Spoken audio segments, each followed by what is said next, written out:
I was punished if I tried to defend myself. I was punished if I asked for help.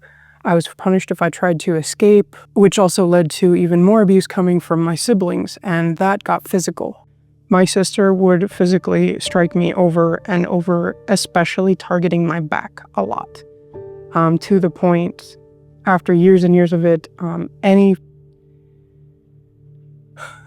form of physical contact was just pain. I got into drugs at a young age, but I did a really, really good job of hiding it. When I was 17, I decided that I wanted to go find my dad. So my biological dad, I have a wonderful dad, but my biological father. And I found him very fast, within about a month. And he is also the first one that had me try meth. That started my 15-year addiction to methamphetamine. The generational poverty and stuck on government assistance and stuff like that, I mean, we've been there. We lived that lifestyle before. If I was having 2 drinks, I was having 10. I was a binge drinker. I started selling drugs in my early 20s. I thought I was living a good lifestyle. I wasn't living paycheck to paycheck anymore.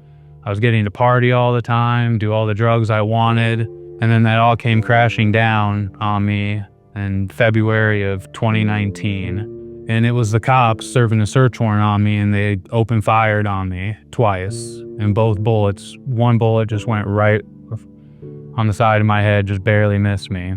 I ended up getting arrested for gun possession and drug possession and multiple other charges. So I spent 28 years in active addiction, 28 years of struggling and trying to even maintain and keep a job.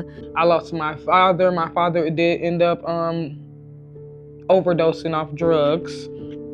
I've lost a brother. He was shot over 29 times on July 4th.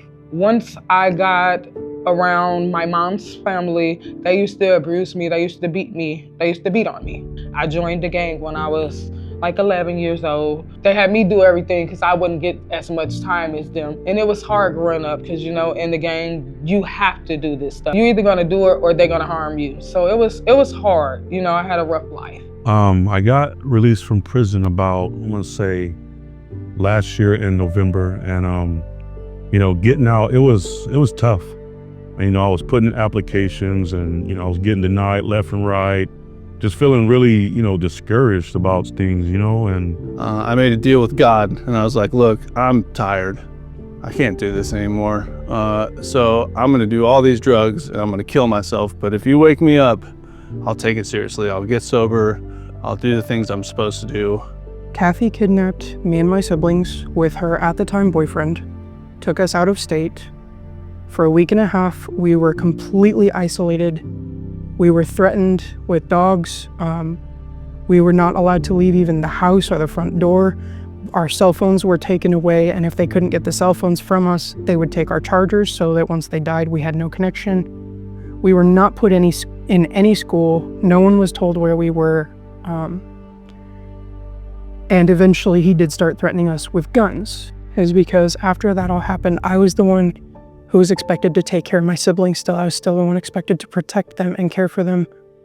And that whole thing reinforced that I couldn't, that there was nothing I could do. I was worthless, I was hopeless, I was incapable.